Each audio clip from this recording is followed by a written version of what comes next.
નમસ્કાર વિદ્યાર્થી મિત્રો, ધોરણ 6 વિષય અંગ્રેજી unit 2 a ship can walk activity 6. તો એક્ટિવિટી 6ની અંદર તમને ચિત્રો આપેલા છે અને એ ચિત્રો જોઈ અને આપણે નીચે વાક્યો લખવાના છે. એના માટે આપણને એક એક્ઝામ્પલ આપેલું છે, તો એક્ઝામ્પલ પ્રમાણે આપણે બીજા વાક્યો પણ લખવાના છે. સ્ટડી ધ એક્ઝામ્પલ એટલે કે આપણે જે આપેલું છે ઉદાહરણ એનો અભ્યાસ કરવાનો છે. Write a request for each picture, દરેક ચિત્ર માટે એક રિક્વેસ્ટ એટલે એક વિનંતી આપણે કરવાની છે. પ્રશ્ન વિનંતી દર્શાવતો પ્રશ્ન અહીંયા બનાવવાનો છે. તો એક્ઝામ્પલની અંદર જુઓ તમે, પિક્ચરની નીચે લખ્યું છે કેન ક્યોર ટૂથએક. ટૂથએક એટલે તમારા દાંતનો દુખાવો. તમને દેખાય છે ડૉક્ટર, એક પેશન્ટ બેઠું છે, એના મોઢાનો દાંત કદાચ કાઢી રહ્યા છે. તો એક્ઝામ્પલની અંદર નીચે લખ્યું છે કે doctor Rakeshbhai, will you please cure my toothache. શું તમે મારા ટૂથએક એટલે કે દાંતના દુખાવાની ક્યોર એટલે કે સારવાર કરશો? અહીંયા ભવિષ્યકાળની અંદર પ્રશ્ન પૂછવાનો છે. તો એ જ પ્રમાણે અહીંયા બાજુમાં એક પિક્ચર આપ્યું છે જેની નીચે લખ્યું છે કેન સ્ટીચ અ શર્ટ. તો અહીંયા આગળ આ ભાઈનું નામ એ ગમે તે નામ તમે લખી શકો છો. હું અહીંયા એક્ઝામ્પલમાં ગમે તે નામ બોલું એમ તમે પણ મોહનભાઈ કે રાકેશભાઈ કે રોહનભાઈ કે સોહનભાઈ એ નામ લખી શકો. તો આપણે એમને રિક્વેસ્ટ કરવાની છે. તો કહેવાનું છે કે Mohanbhai will you please stitch my shirt. શું મોહનભાઈ તમે મહેરબાની કરીને મારો શર્ટ સીવશો? ફરી એકવાર, Mohanbhai will you stitch my shirt. અથવા તો એમ પણ કહી શકાય કે will you please stitch a shirt for me. મારી માટે શર્ટ બનાવશો? ઓકે. એ પછી આગળ ત્રીજું ચિત્ર જોઈએ જેની અંદર તમને કોણ દેખાય છે? કાર્પેન્ટર છે, એટલે કે સુથાર. તો એ કાર્પેન્ટર એ શું બનાવી રહ્યો છે? ફર્નિચર. Can make furniture. તે ફર્નિચર બનાવી શકે છે. તમારા ઘરની અંદર જે કંઈ બનાવડાવો છો તો એ સુથાર બનાવી શકે.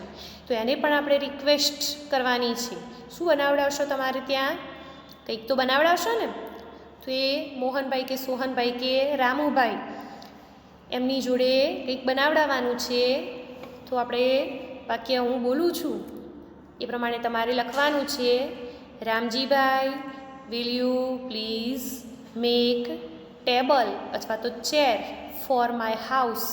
અથવા તો એમ પણ તમે કહી શકો કે will you please make furniture four my house. મારા ઘર માટે ફર્નિચર એટલે કે બધું જ આવી ગયું અંદર, ટેબલ ખુરશી બધું જ બનાવશો?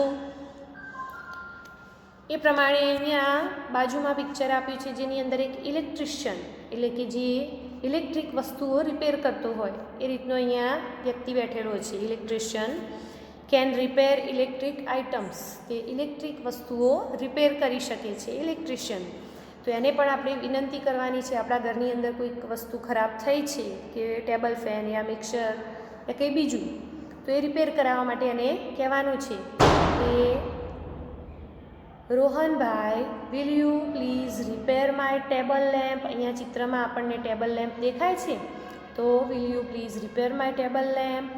અથવા તો બીજું પણ કહી શકીએ કે Rohanbhai will you please repair my fan. અથવા તો અહીંયા રેડિયો જેવું દેખાય છે, તો will you please repair my radio.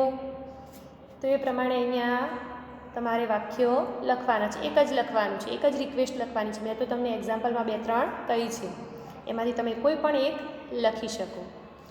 એ પછી નીચે ચિત્ર છે જેની અંદર મેસન એટલે કે કડિયાનું ચિત્ર દેખાય છે. આ રહ્યું.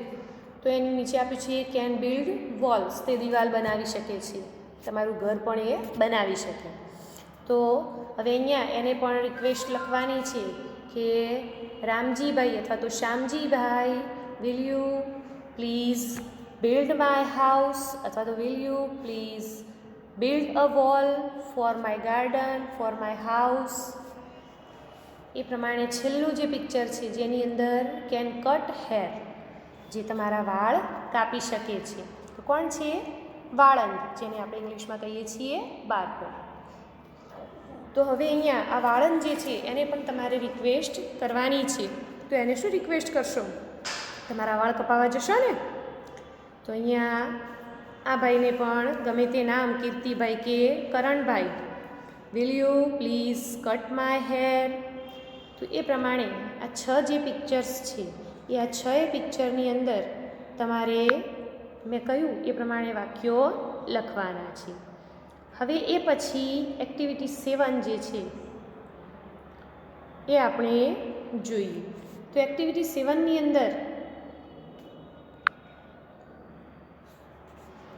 એક્ટિવિટી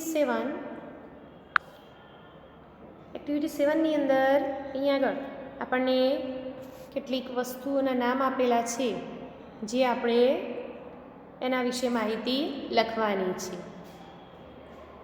એ હું તમને બીજા વિડીયોમાં કરાવું છું.